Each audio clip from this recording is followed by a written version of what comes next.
सर्दी. Hello hello, हा कुठं आहे सावा? बांधकामावर आहे ते 24 तारीख सांगितली होती यायला लागले सगळी. तुम्ही तारीख ठरवालाय खरं माझं डोकं फिरलं इकडं. हा हा काय झालं? ती पलीकडची कुत्री हा किल्या ठेंबरच्या हा आणि खिडकीत बसून नानकटाई यांच्या खायला लागल्या आणि माझ्याकडे बघून हसली. बर बर बर. हा ती खायला लागल्या नानकटाई, खरं माझ्या बुद्धीला नाही की पटाई. हा हा इसलिए तू मेरा इन्कम घटाई काय? अगं ती कशाला लागली असती तिच्याकडे नादाला? गप बस की आता काय करायला आली ती? अहो ती काय करायला नाही, ती कुजक्यानं बघून हसतेला मला कळतंय. मी पण काय कमी नाही तुम्हाला माहितीये. हा मग तू काय करणार?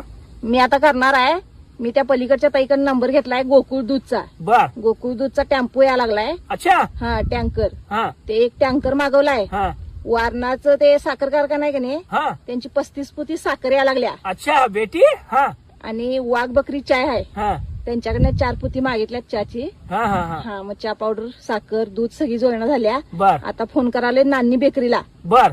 त्यांच्यात 2च मिनिटात टेम्पो येतोय म्हणा लागलाय. हा हा ती बेकरी मधनं सगळं प्रोडक्ट मागवल्यात. हा समूला बसवणार आहे बिस्किट पुढं फोडायला, बर. अन्वीला बसवणार आहे खारीचं पुढं फोडायला. बरं. आणि एकटा कोणतर तुमचा बघ पाहुणा बिना कोण असला तर मला फोडायला बसू त्याला. अहो तुम्ही का बसा. आणि कायलीत चहा शिजाय टाकलाय मी आता. होय. हा 2 मिनिटात येतो, सगळे पोती ते तयार आहेत, मग या मला- लागल्यात.